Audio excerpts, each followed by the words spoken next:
अंगनवाड़ी केन्द्रगुड़िकर शिशुओं रंधा खाद्य और छतुआ भली पुष्टिकर खाद्य प्रदान में अनियमितता और खाद्यर गुणात्मक मान को नहीं विभिन्न समय जन असंतोष सृष्टि होता परिलक्षित होइछि।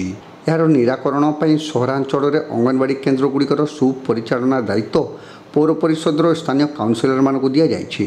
तेबे सरकार प्रचलित मूल्य व्यवस्था शिशु को उपयुक्त मानर खाद्य प्रदान में प्रमुख समस्या पलटि बोली कहिसेंति बालेश्वर पौर परिषद 5 नंबर वार्ड काउंसिलर मीता पट्टनायक। एने आयोजित एक सांबादिक सम्मेलन में श्रीमती पट्टनायक कहते जे पूर्वर अंगनवाड़ी केन्द्र में कम मूल्य गुणात्मक मानर खाद्य केमिति प्रदान होउथिला ताहा तांको आश्चर्य करिछि। प्रचलित मूल्य खाद्य परिवेषण आदौ संभवपर नुहे बोली अंगनवाड़ी केन्द्र कार्यशैली तदारक समय से जाना पाई। बजार दर ठारू कम मूल्य खाद्य परिवेषण द्वारा गुणात्मक मान रक्षा असंभव। यह वार्डवासी पक्षर बारंबार अभियोग होउछि। शिशुं स्वास्थ्य वृद्धि प्रति सरकार योजना प्रति एहिभଳି व्यवस्था प्रतिबंधक होइछि बोली श्रीमती पट्टनायक कहते। तेणु अंगनवाड़ी केन्द्र में प्रदान होता छतुआ और अन्य पुष्टिकर खाद्य और परिवेषण होता रंधा खाद्य को गुणात्मक मान रक्षापी सांप्रतिक बजार दर हिसाब से मूल्य वृद्धि निमंते से दाबी जणाइछन्ति। ए संपर्क से एक दाबी संबलित चिठी मुख्यमंत्री उद्देश्य प्रेरण कर श्रीमती पट्टनायक सूचना देइछन्ति। अन्य मानक मध्य बीजेडी युवनेता ऋतिक जी, लक्ष्मीधर स्वाई, देवाशीष दास, मनोरंजन मिश्र प्रमुख यह सांबादिक सम्मेलन में उपस्थित रही। आगुरु सरकार कौन देकी मूल्यांकन देकी अंगनवाड़ी पिला मानकु दौथिले से कथा आमे कहबाटा ये नुहे। एबे मूल्यांकन मु बढ़ाई यही उद्देश्य प्रेस मीटिंग डाकी।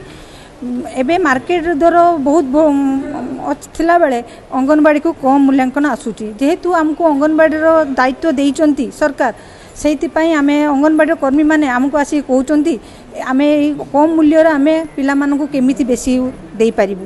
से आगुरु कौन थिला से ना एबे मु सरकार अनुरोध करुच्ची ए मूल्यांकन बढ़ा जाऊ, मार्केट रेट्र करा जाऊ, नहले ए काउंसिलर जे आमको दायित्व देइचंती ताठू आमको माने सेठू वंचित करंतु। एतिकी मु कहिया पई चाहूँ। सब जिनस बढ़ी आगुरु कम रेट थिला एबे सब रेट बढ़ी।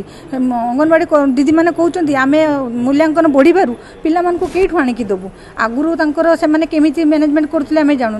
जेहेतु आम काउंसिल से विषय इनवल्व हला बेलकु से माने हमको ई कथा जणाउछन्ती। आमे भी निजे देखुछु, सर्वे करिक निजे देखुछु। देखला फल आम से सरकार पाखे अनुरोध करुचु खाद्यर मान दर वृद्धि बढ़ा जाओ। अंगनवाड़ी केन्द्र जो आमर वार्ड काउंसिलर मीता मैडम अंडर में अच्छी तेणु से जाकि तदारख करुँच अंगनवाड़ी वर्कर्स अभियोग करुँच गत तत्कालीन सरकार केमती मैनेज करके चलाउले अंगनवाड़ी दीदी तार ठीक कथा।